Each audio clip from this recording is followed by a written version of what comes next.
Welcome to the Minx Muse podcast. I'm your host, Crimson Minx, creatrix of Minx Muse, a fiercely feminine playhouse that cultivates self-discovery and empowerment through classes, workshops, and events centered around esoerotic dance, transformative movement, and mystical exploration. During this podcast, I'll be having candid conversations with fiercely feminine witches, seductresses, and dark goddesses living in Austin, Texas.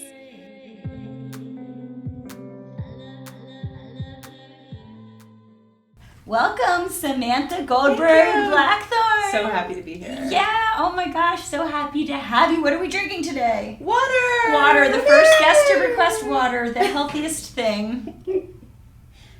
Thank you for making me hydrate today. Fancy water. I know, I wanted to. You're fancy. I wanted to impress you, so we're drinking I'm impressed. electrolyte water. So Sam, how would you sum yourself up in one sentence or less?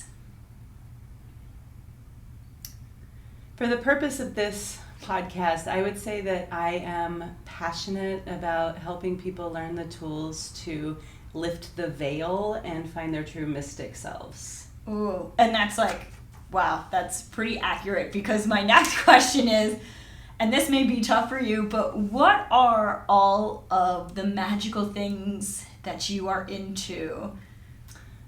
Yeah, so I consider all of life magic, right? Mm-hmm. So eating a salad with someone the other day, sitting under electric lights while we were drinking water poured out of a sink, and they were like, I don't believe in magic. And I was looking at their beautiful salad, which came from this amazing farm. And so I think the most magical thing I do is trying to recognize magic in everything. Yes. And then just lots of tools that can bring that magic to the public. So performance art, music, mystic arts such as candle magic and yoga, tarot, Jewish mysticism, reading the Zohar, being able to facilitate a space where people can come and do those things, much like Minx Muse at Ace of Cups. So it's like making a portal in the universe for people to come and join in the kind of things that they want to bring into the world of magic. Because I believe that we've shrouded the world of magic with so much, and I'll just use for lack of better terms, patriarchy and words and languaging, that if we can just lift those words and unpeel it like an onion, we can get to that core mysticism, and it's all of ours. It belongs to all of us, right? So how do we help people come into that for themselves?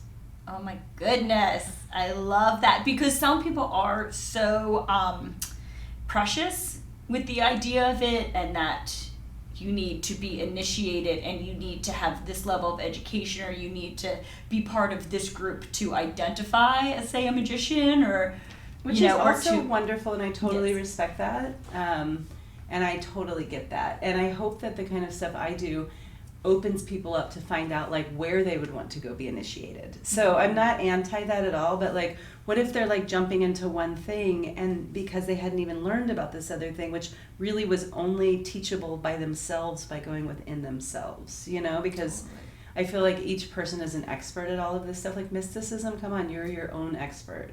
But sometimes you need teachers to help you open doors, or learn what symbols are, or help you especially unwind trauma. Oh wow, yeah. Which you guys are I feel like you guys are so good at here. We all too, yeah. Yeah, so, yeah. Yeah, super true. Yes, there is so much value in a type of hierarchy and groups and societies and things like that for magic, but it's nice to know that you can find magic in a salad too. Yeah. You don't have to be in an upper echelon to be able to enjoy mysticism. Right. So speaking of portal spaces, the one you created is called Ace of Cups. Correct. Yeah. Tell us about it. I often feel like it's the sister school to Minx Muse. It is. Because we focus on wellness in the form of massage therapy, yoga therapy, tarot card readings. There's been acupuncture, psychotherapy, things like that. Herbalism. There. Herbs, yeah, we teach herbalism there too. So we have different teachers from the community come in, as well as study groups and things like that. So that business just opened itself, and I was told to do it, so I did. It just fell in my lap, and I was like, well, what are we opening? Okay. So it has turned out to really be a community center for healing and for mystic arts. Yeah. Yeah, and you're in an awesome location. Yeah, I mean, I've lived over there since 2000, Mm-hmm. and I certainly would not have opened anything with the word massage back then. So, you know, there's part of the location that's wonderful, and yet, you know, we're in the heart of gentrification, so that's always A little heartbreaking. heartbreaking, yeah. But it's nice that it's being gentrified, like for you to be able to stake out a spot there that is authentic and that can like serve the community and that isn't inaccessible or we have bilingual classes and bilingual massage therapists, and we offer discounts to all of the people that I've just known for a long time living in the area. So we're able to do that, but I do hope to, as we go forward, open things like, you know, groups for parents struggling with teens, and you know, even serve the community even more now that we're getting more established with the practices that fund the space, such as massage. Yeah, and tell people where you're located. Yeah, we're located at 2121 East Cesar Chavez. So we're like right by Soma Vida Wellness. We're right by all these wonderful vegan restaurants, and it's a really lovely place to be, right by the river. Yeah, I was thinking you're like the family-friendly version of us. Yeah, totally. I know. I totally feel like that too. It's great. Yeah, which is great because that's, you know, I like the way that you just like, I like this, I like this, I like this and this. I'm putting it all in one space, and you really have such like an altruistic heart and such Thank like you. such like an authentic, like it's so authentically you. Thank you. Over there. Yeah, when did you start doing massage? So, well, I first got my degree in biological science and anatomy and physiology in 1997 is when I finished that. And at that time I was studying martial arts and yoga. I then went on to become a certified Iyengar yoga teacher. And I don't even know what that is. It's a style of yoga that's focused on using props and alignments that was founded from a man named Mr. Iyengar, who's one of the first people who brought yoga to the United States as well. But I started studying that yoga, but then I found the Institute of Ayurveda in Albuquerque, New Mexico, so I studied there. And then when I moved here, I studied massage in 2001 or 2 at Star Institute with Rima Star, who was this magical, mystical water healing goddess. And I ended up teaching anatomy there as well. So I also teach anatomy and massage therapy at different massage schools and yoga teacher training programs. And I've written curriculum for yoga teacher training programs, such as the one at the Costa Rica School of Massage in Samara, Costa Rica, where I traveled back and forth for 5 years from. I also teach in Mexico. I teach a specialty on chakras and the endocrine system to help people bridge the gap of Western and Eastern thought. And I bring all of that into the candle magic, just helping people, again, with the way I teach candle magic, formed organically because I did so much of it when I had teenagers. It wasn't even funny. Like, you know, I had my friends in New Orleans doing candle magic, my friends in Mexico, Guatemala, like there were people all over the world, like, oh my God. And it was so powerful. Wow. Okay. So much I want to dive into. A lot of this, so kind of yoga, early yoga was kind of like your... For mysticism, no, definitely from Jewish. I grew up Jewish, so I don't remember a time that I didn't do candle magic. Every Friday, we light Shabbat candles. Yes. Candles are sacred. Every Saturday, we put a candle out to represent going back. So our veil is lifted all the time. Every time we walk into our house and kiss our mezuzah, our veil is lifted. The synagogue, the veil is lifted. All the words aren't said to be the words. God is a concept of collective consciousness, of light needing to be brought back together and tikkun olam. So mysticism, to me, as I said, is not separate from life, right? I learned the word later. I was like, oh, that's what we are. Like, okay, but then there is an aspect of Jewish mysticism in which you go beyond studying the Torah into the Zohar. And the Kabbalah is what was received in that. So the Kabbalah is just part of the Zohar, which is commentary on the Torah. So I was going to say, the Zohar, so I think we all know what the Torah is. The Zohar is commentary on that, and then that what you extract is what from that. the Kabbalah is. And so many people studying Kabbalah without studying Torah, they're really, it's wonderful. They're getting little pearls of wisdom, like you might get from a cute Buddhist book or something like that. The Tao of Pooh. Yeah, or like, you know, what is a similar thing? I'm really passionate about crossing mystic thought together and seeing where it lined up, because I think a lot of it is just like organically formed from human life, and then it was like written often by a male occultist or you know, I mean, in Theosophy, we finally get a woman coming in and giving a big, strong view, but like even the Hermetic tradition and things like that were often like shrouded in male writings, because a lot of the oracles or priestesses who were also the prostitutes of the temples weren't necessarily taught to write and things like that. So I think I like to look at like, okay, I take like the Yoga Sutras,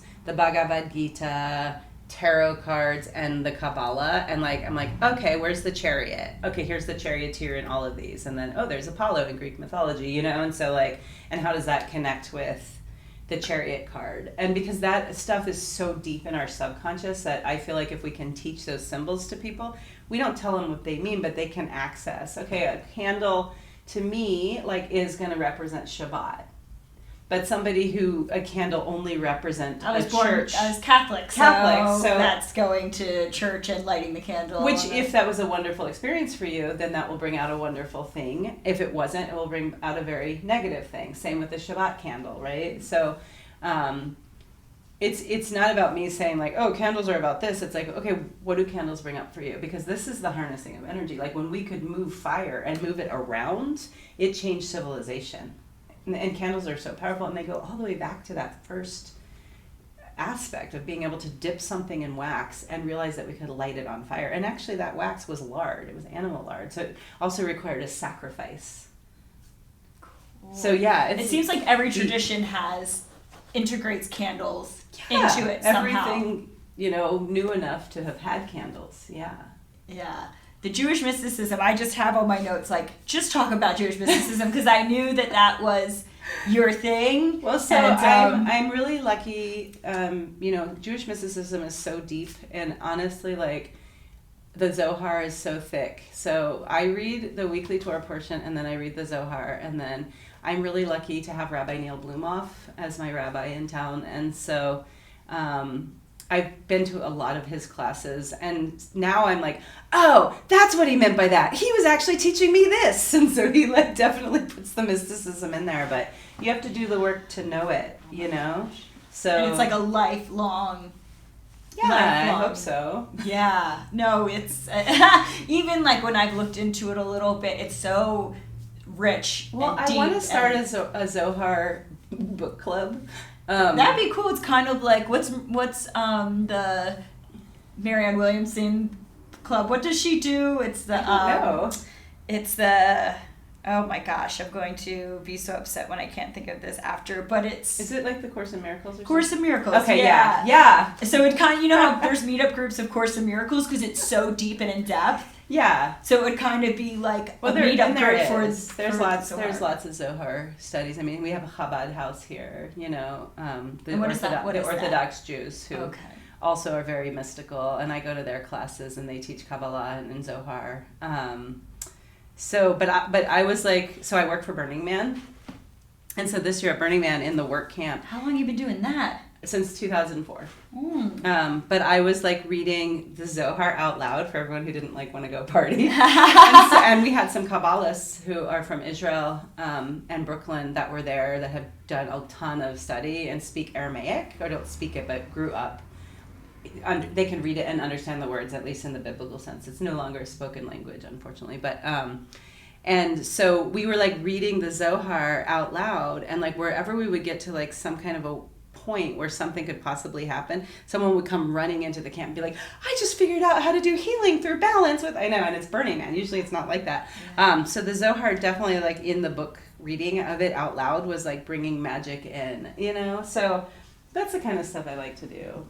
And I just think it'd be fun to do that here in Austin. Oh yeah, so we're doing a candle magic. We'll talk about that. Well, okay, let's let's just talk about that now since we're on it, because how I had structured this in my mind is we're letting that go. So yeah, we're doing. Yeah, you put 2 chaos witches in a room together. I know, it's like, it's like, I have a feeling we can talk about things this way, and I knew we would end up on the Jewish mysticism. I'm happy that it just started out that way. But in the candle magic. So, we're doing on December, is it 15th? Yeah. Sunday evening. From 6 to 8. Yeah, so it's like an evening. It'll be dark then, which is really cool.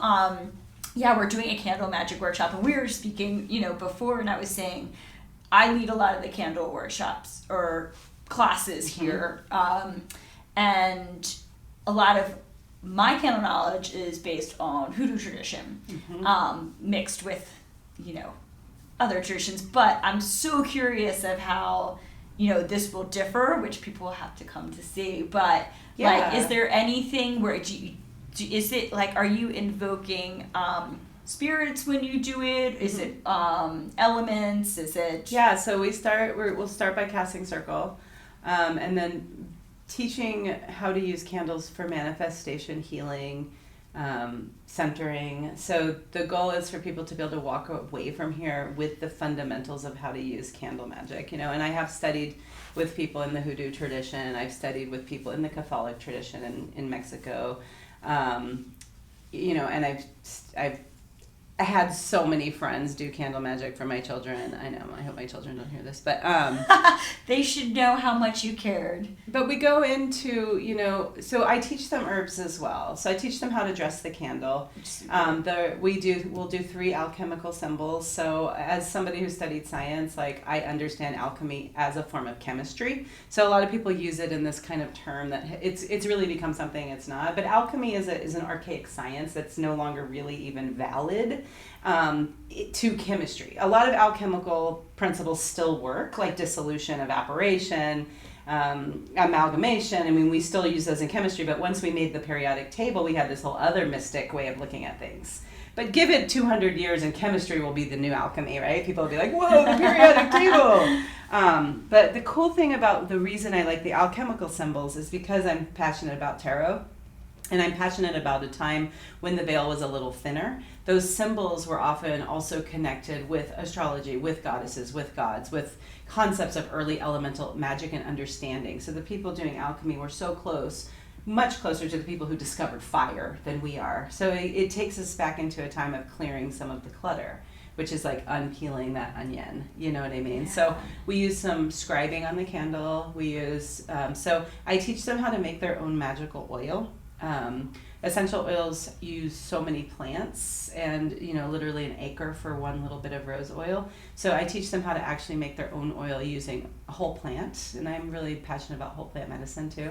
So I'll show them how to, we'll have a rose and a rosemary and a sage oil. I'll have it already made, but then I'll teach them how to make it. So they all get an oil when they leave to use for their candle magic. And then we do 5 herbs. And so I studied herbalism as well with Dr. Lodog, who had once, her and Michael Moore had been early herbalists in the communities, and because I also studied botany in college, I jumped into pretty heavy herbalism in the 90s, and so I'll be teaching 5 herbs as well as the pharmacology, the folklore, so they'll learn these 5 herbs and then the oils, and then how to scribe. So it'll be a very simple, then they can go on to, study your classes or go to more specific classes.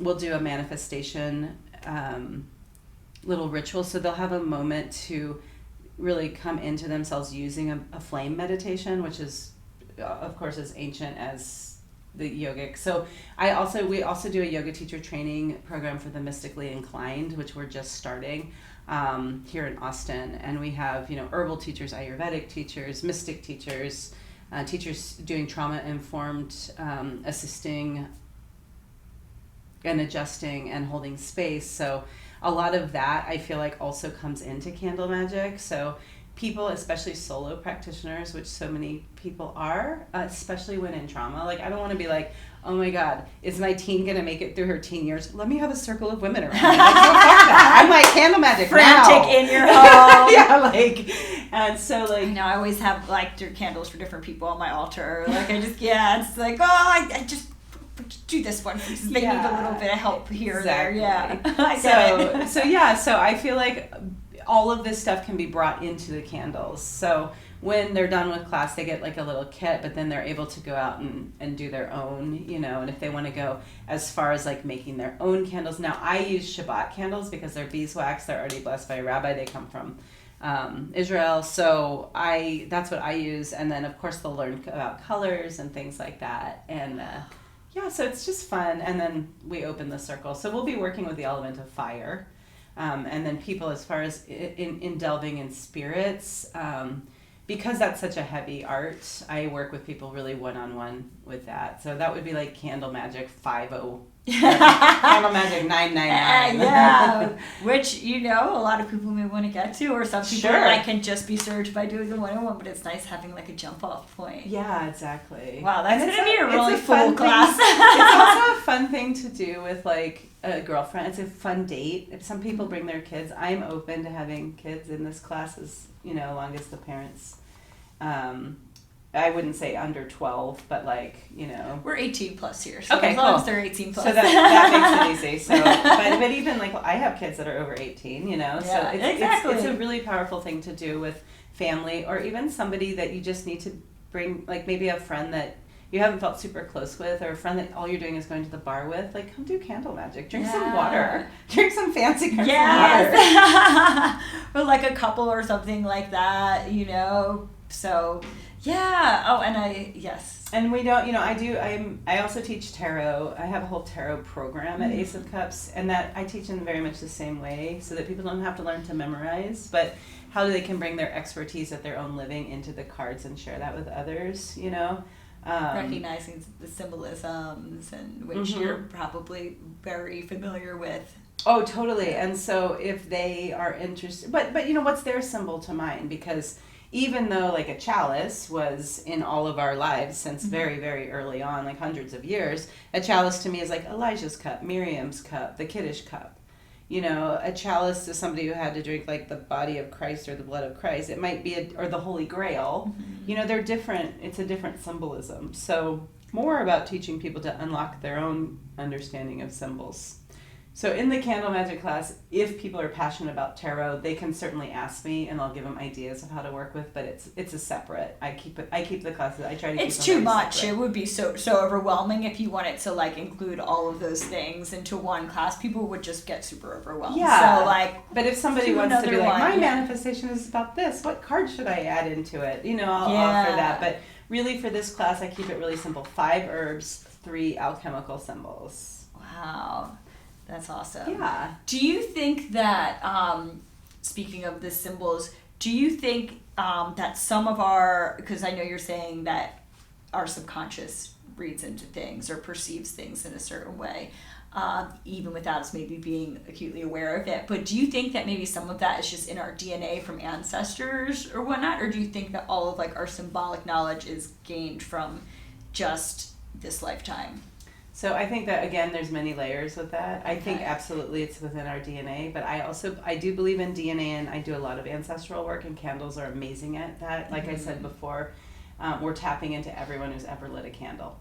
So for me, every grandmother who's ever lit the Shabbat candles, every Shabbat I light my candles, right? And that's something that I know my grandchildren would do if they were lighting Shabbat candles, you know.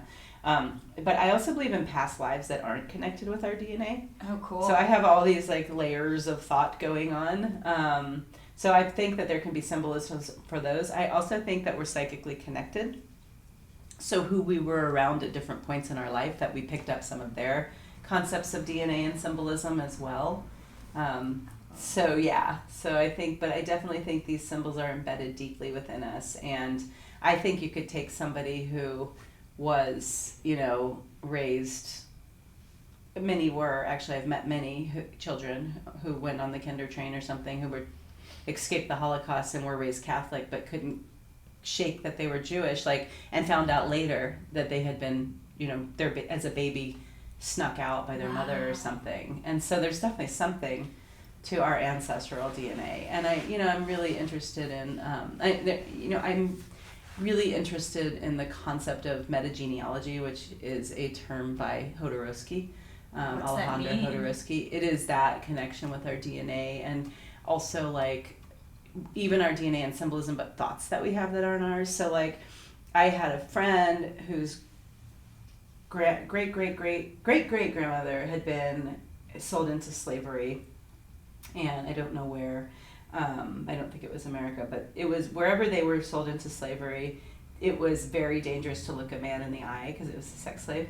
And so she taught her daughter to not ever look a man in the eye, and then they taught her that, and then my friend learned that. I was like, that's stupid, Mom. If you don't look him in the eye, like, you're showing blah, blah, blah, blah, blah. And she looked into, like, where did this come from? Wow. And she traced it back. She traced it back. And so it's like my mom constantly trying to shove food in me because she lived during the war. That's just because you're from New York. No, I'm just kidding. But she's not. So we're from Europe. So my families are Holocaust survivors. So they're trying to shove food in you because there might not be food tomorrow. Mm-hmm. So I was doing that to my kids, and I'm like, wait, my cabinets are filled with food. Like, there's no chance that tomorrow, well, probably no chance, not as common of a chance that there's going to be a pogrom and I have to move to another shtetl where there's no food, right? So I'm like, stop forcing my children to eat constantly. So it's metagenealogy is a lot about like looking at every thought we have. I think one here that would be worth bringing up, because I think Minx Muse is so good at like forming camaraderie between women. Because we hear a lot of women say, like, I don't like other women, right? Like, a lot of women are competitive against each other. And then, but you look at, like, Cinderella. There's one prince and 40,000 women. And if you don't fit the damn shoe, you're going to be a slave.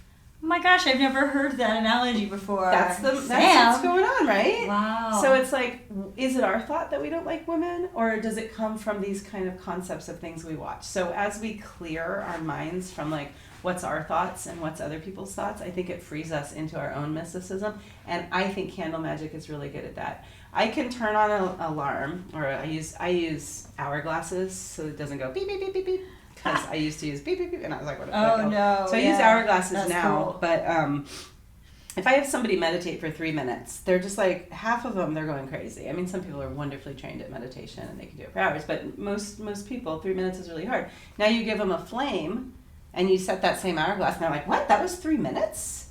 So the flame really gives the gift of, clearing our mind. And so I just think the candle can help us with all of these aspects of helping us tap into our ancestry, tap into our own mysticism, whatever that may be, Yeah. And helping people be individual. And I believe, like, the more mystical businesses there are, the more massage places, the more yoga places, like, the more people we're going to have doing that stuff. And so I'm trying to help create a plethora of amazing spaces and people that are just, like, popping up here as Austin changes and becoming more of a mystical hub, and providing something like Minx Muse provides, which is not just going to a bar or a farm-to-table overpriced restaurant. Because that's a lot of what people are doing now. Mm-hmm. It's not even honky-tonk or dancing anymore. It's Yeah. So it's nice to see all these places opening where you can come and do different workshops and different classes. Yeah. And the reason I wanted to do it here instead of just ASIC Cups is because I think it's really powerful for people to see, like you and me, being connected. Like, when I watch a band, like, I play in bands, I'm a musician, I know half the time I'm fighting with the musicians on stage, but, like, on tour, people don't know that. Their dream of us being super close is so empowering for them, right?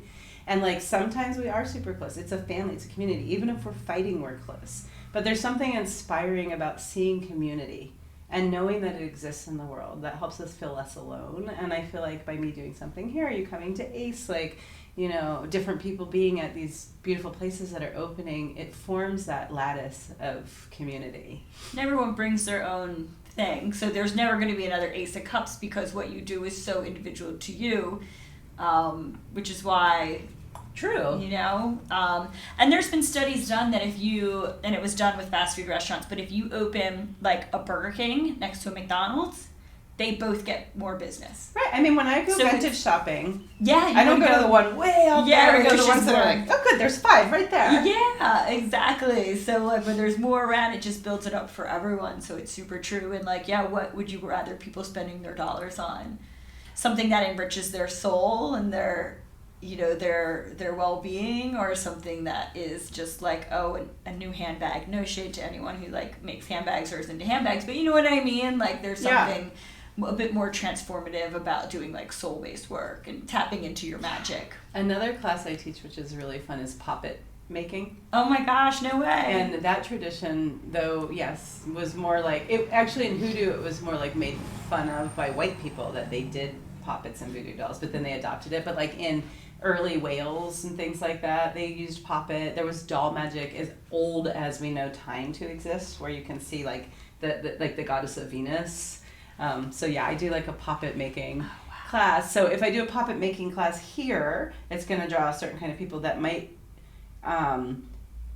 would be comfortable coming here, right? But a lot of people might not be comfortable coming here if they're not witchy, if they're super mainstream. If I do it at Ace of Cups, it might open it up a little bit to moms. But now if I go and I do it at like Central Market, all of these like mainstream people are like, oh, I've always wanted to do puppet magic, but no way am I going to one of those witchy places. You know what I mean? So it's like seeping all of this stuff back into the communities.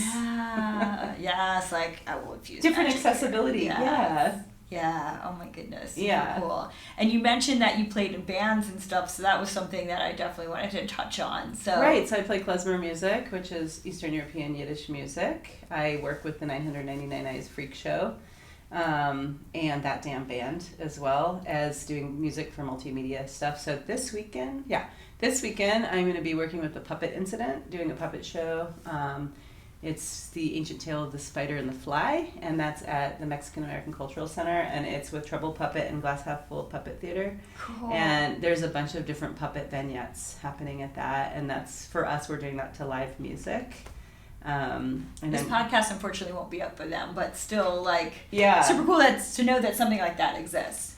Yeah, the whole puppet community is really awesome, and I'm also working on like a klezmer puppet show that talks about resistance during the Holocaust and comparing it to some of the resistance that's going on right now about what's happening with deportation and detention centers. Wow. So because sometimes as activists, like you give up because you stop feeling like anything helps. And there's all these beautiful stories in the Holocaust of like one cake saving someone's life, or a red dress, or, you know, so I'm creating a puppet show. I'm working with a lady here who was a partisan who fought Nazis. We actually have one here in Austin. She's 93. Oh my goodness. And through Yiddish, I found her. Yiddish is the language of the Jewish people of Eastern Europe. And she, after 2 years of getting to know her, finally opened up and told me the whole story. So I'm using a lot of the material from her story to tell this through puppets. And I think that goes back to doing puppet magic.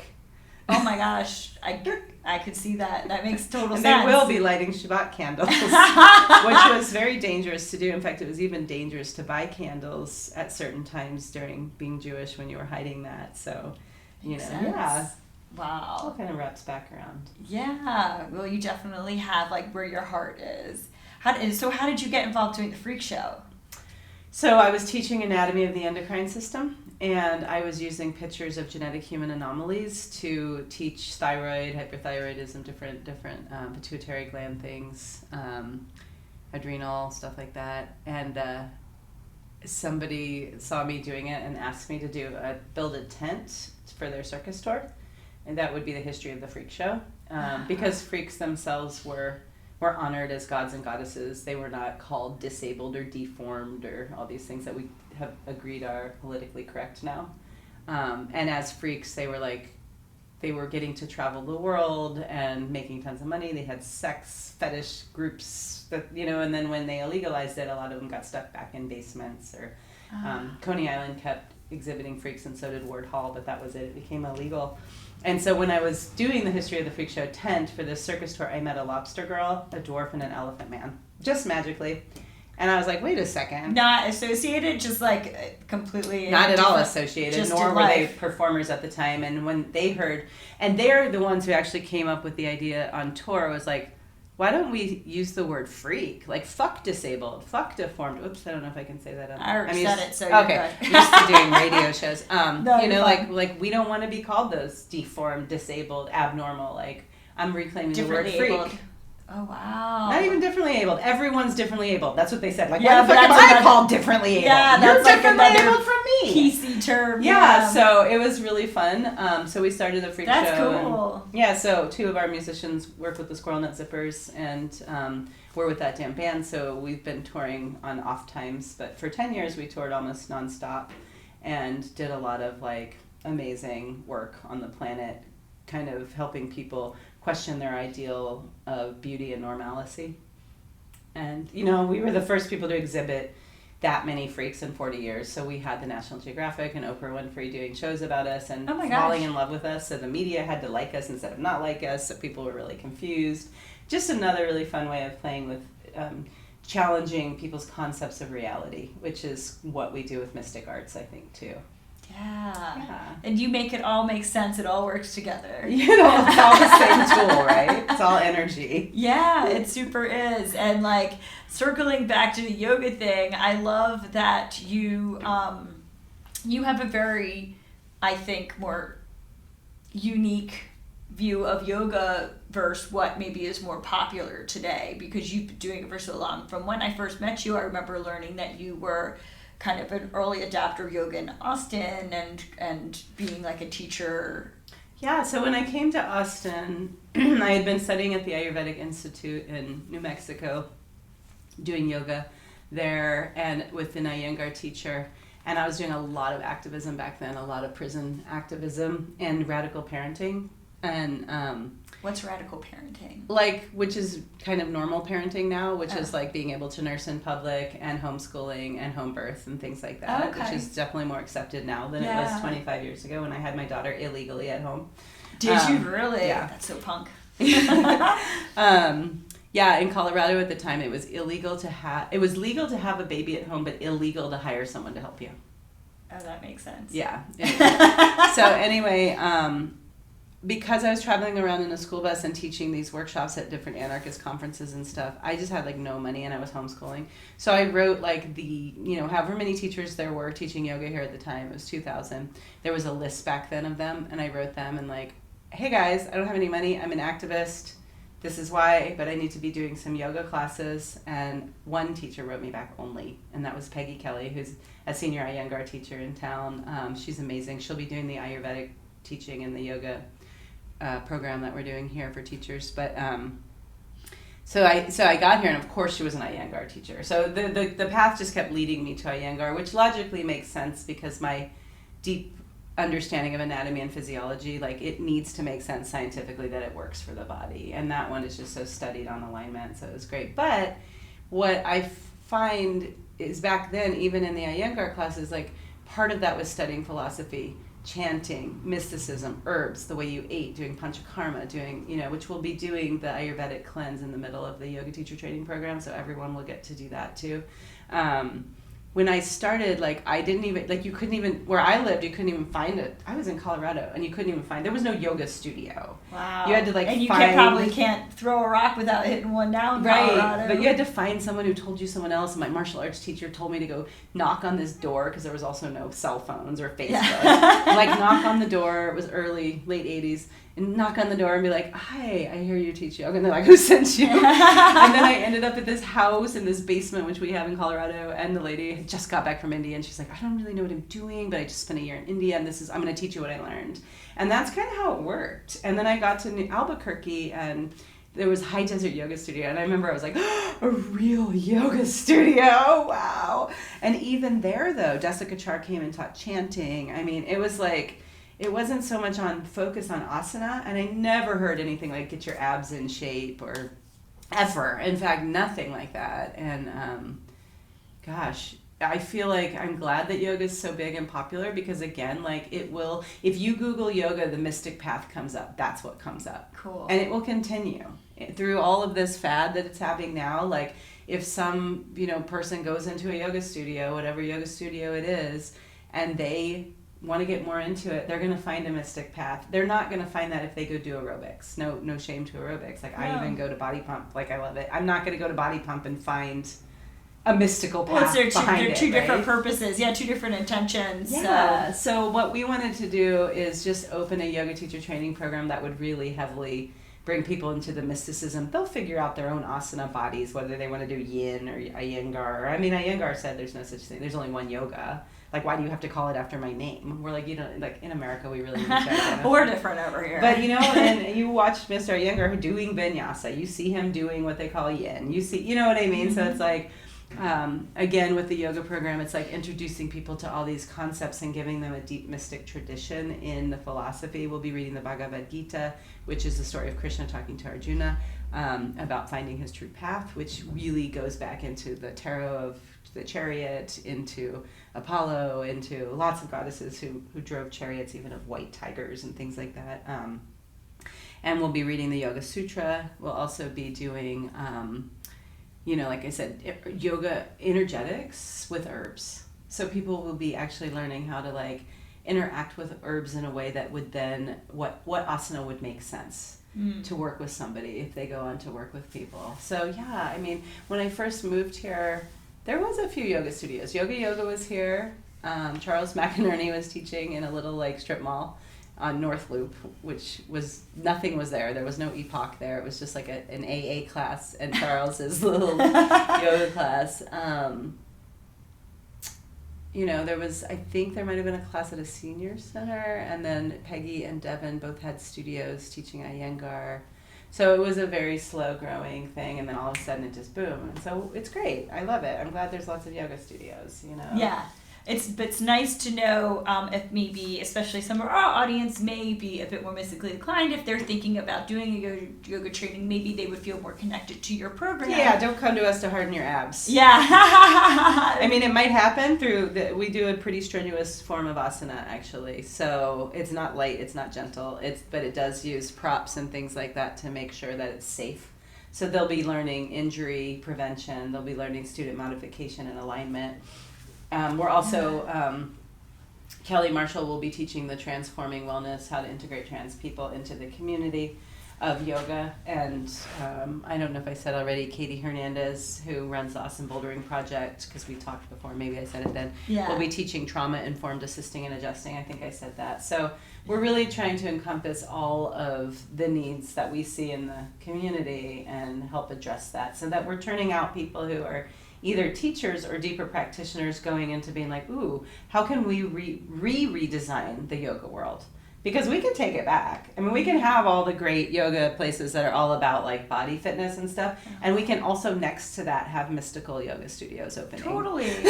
Totally, and that's on our philosophy. It hears that our first line of our philosophy is we're not a fitness studio, but do you see physical transformation? Yes, you're moving Absolutely. Your body. And it's probably the same thing with you. Yes, you're moving your body. You will see physical transformation, but that's not the intention. And like focusing on the intention, I think, is what makes what you're offering unique. So, Thank you. Yeah. Thank you. And that starts in January, so people still have time. January 7th, we have 4 spots left. Yeah, and we also priced it. So we also believe in making things affordable for artists. So not necessarily, we don't call it low income, we call it artist income or chosen income. So when you choose to be an artist, as you know from opening this studio, you put a lot into it. When you choose to homeschool your kids, you're not going to work. Did you homeschool your kids? I did. Okay.